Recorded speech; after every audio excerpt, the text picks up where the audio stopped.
Every couple of years, someone writes a business leadership book which acts as a sort of how-to manual for businesses to discover growth.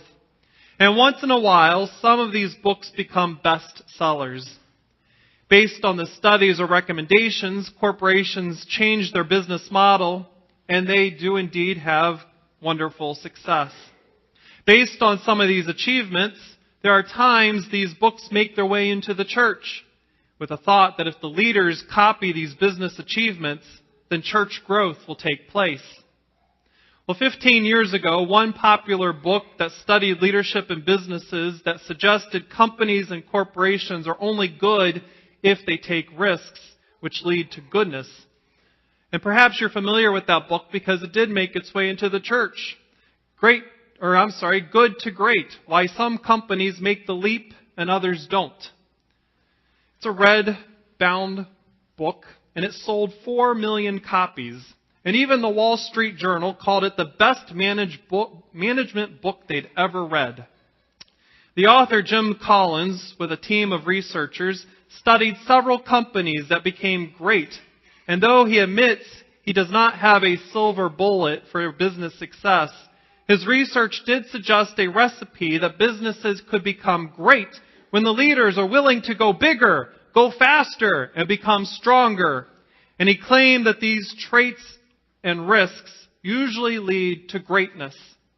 Naturally, the idea of being great appealed to business leaders as well as church leaders who bought several copies to share with their management teams. After all, being great sounds, great. No one wants to be mediocre. And having the word great appear in ads and slogans like the one used last year in the political campaign, Make America Great Again, does sound appealing.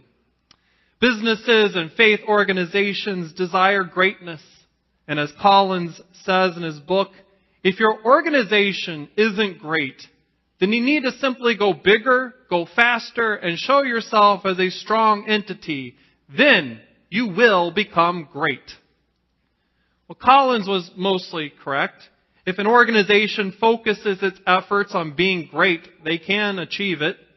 The problem is, greatness is not easy to sustain.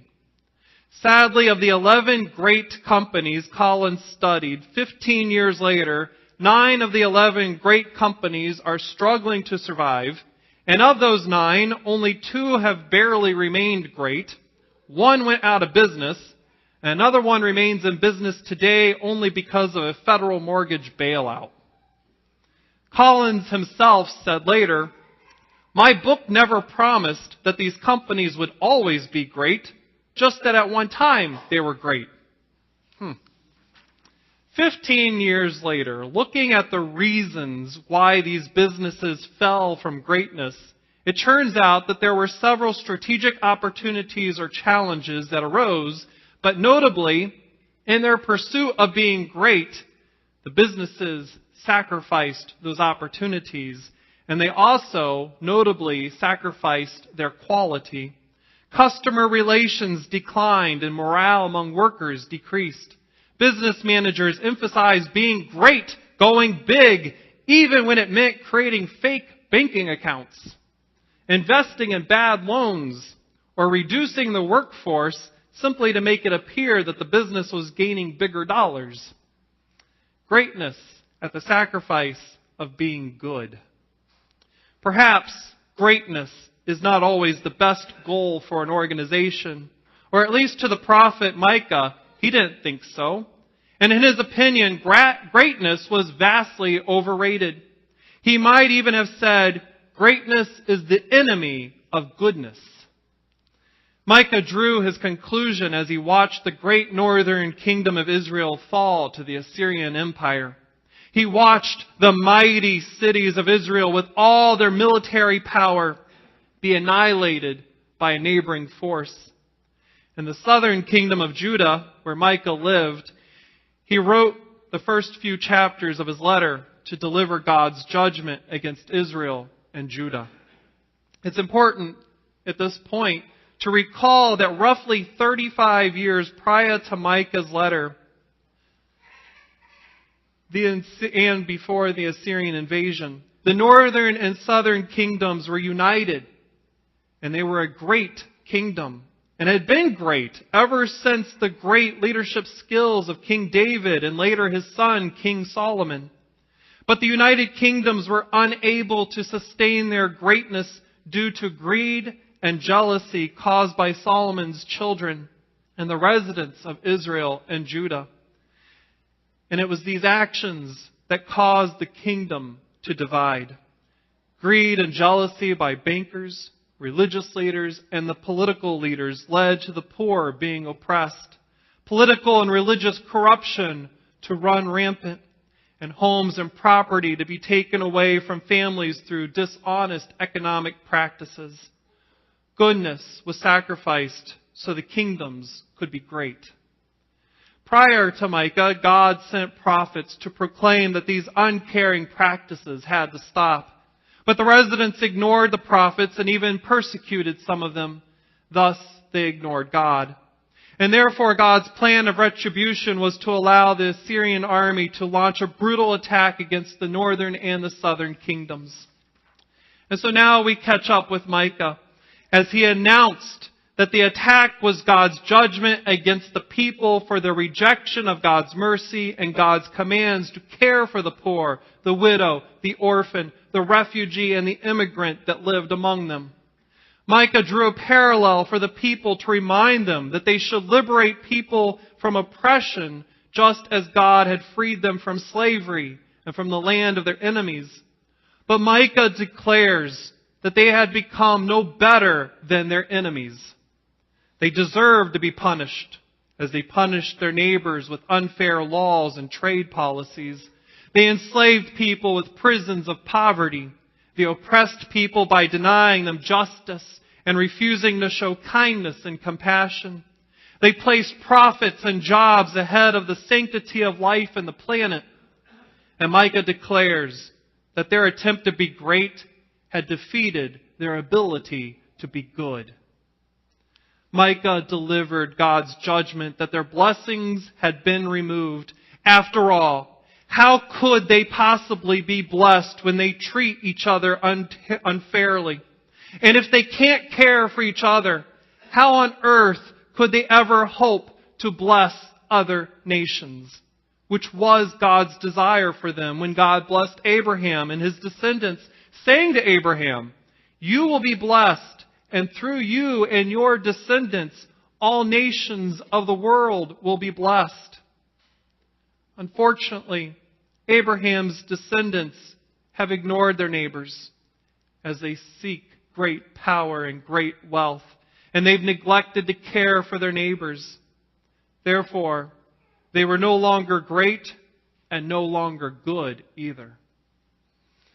Thankfully, as other prophets who had spoken on God's behalf had done previously before Micah, when the people disappointed God and ran off the tracks, the prophets offered a solution so the people could get back on track. So God spoke through Micah to prescribe a punitive countermeasure calling for a return to restorative justice. Micah says God doesn't want bigger worship services, bigger programs, bigger and more sacrifices, nor all the wealth in your kingdoms or your endowment. Instead, God requires goodness, not greatness. God desires mercy. God desires justice. The Hebrew word Micah uses to describe justice is mishpat, which refers to God's order for all life. God's will is that we provide justice for every person we interact with.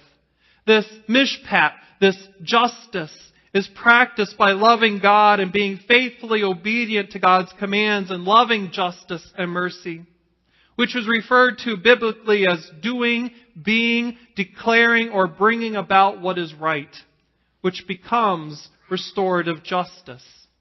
Restorative justice occurs when we practice forgiveness and create opportunities for healing and reconciliation with our neighbors and with God. The Lord is delighted when we seek healing for all people and offer mercy as Jesus taught, saying, "Blessed are those who are pure in heart, for they will see God." Jesus also blessed the peacemakers, those who seek justice and walk humbly with God, declaring they will be the children of God.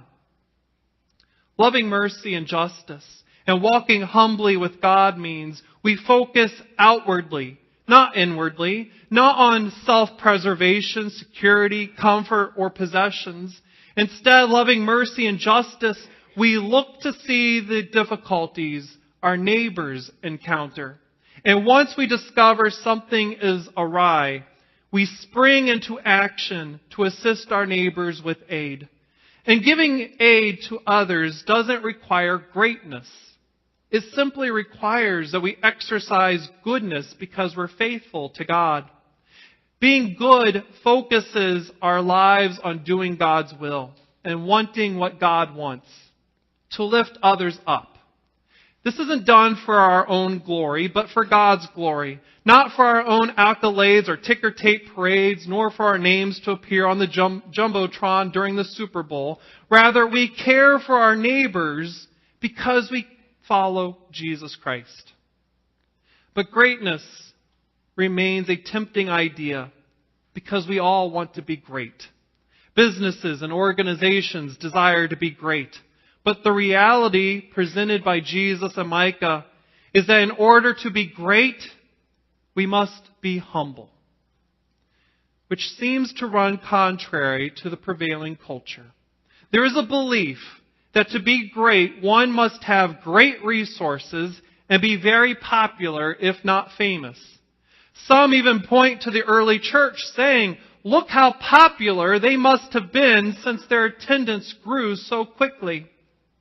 However, church historian Alan Kreider claims this belief isn't correct. Kreider studied the rapid growth of the early church to see what exactly caused the church to increase its attendance. And though he expected the same thing, he expected to uncover some measure of greatness, like some great evangelism technique or some great teacher or some amazing leadership. Instead, he reveals in his book, The Patient Ferment of the Early Church, that what helped the church was their ability to embrace being good over being great. The church cultivated faithful members by building people up and helping them when they encountered trouble. When their neighbors experienced persecutions and famines, the members of the congregation banded together and surrounded their neighbors with bodily caring support, or what Kreider calls habitus. Habitus is a behavior that the early church ascribed to so they could demonstrate their obedience to God.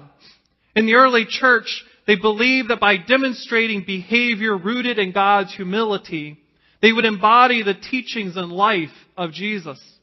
In this fashion, the early church lived Jesus' teachings out loud and embraced his sermon regarding the Beatitudes. The early church confronted those who mourned. They fed the hungry, and they gave drink to those who were thirsty, and they clothed those who were shivering. They worked for righteousness and spoke truth to power, calling for actions of love and compassion while living their message daily. And they did this even though it was unpopular and even illegal. In first century Rome, members of the church were being persecuted by Roman officials, and yet the early church members proclaimed God even while they were viewed as pagans by their neighbors. Most importantly, the early church walked humbly with God by providing a safe haven, a sanctuary to fellow Christians and anyone who was being mistreated or persecuted. The early Christians created sanctuaries for their troubled neighbors to provide justice, and they established an example that was followed by Christians in World War II Germany to give Jewish families sanctuary. Their example was followed when congregations in America assisted the Underground Railroad movement. And today, the example established by the early church is once again being followed by multiple congregations who have joined the sanctuary movement to declare that they will assist immigrants with lodging and food until their legal case is able to be heard in the courts.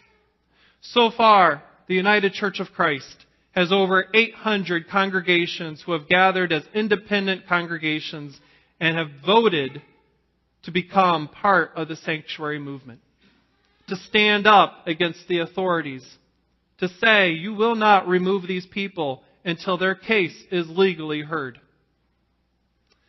They hope additional congregations will join them in this movement and will give whatever aid they can to assist them as they walk humbly with God, providing mercy and justice for all our neighbors. These actions by our UCC sister congregations and the act of the early congregations throughout the ages reveal their obedience to God, not to humans. And it reminds me of a statement from Mother Teresa when she said, "Your work on behalf of God's kingdom will be carried out if you know how God wants you to carry it out. But you will have no way of knowing that other than by obedience to the biblical word.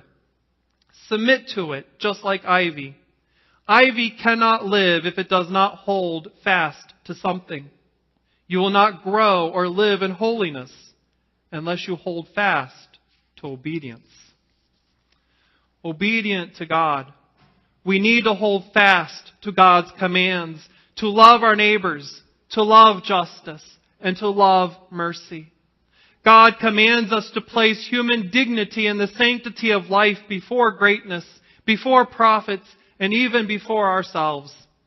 God wants holy servants who can bless all the nations of the world, blessing them as we have been blessed, showing mercy and giving others acts of love, mercy, and justice. As we strive to please the Lord by being obedient to the biblical word, how then will you seek the will of God in everything you do?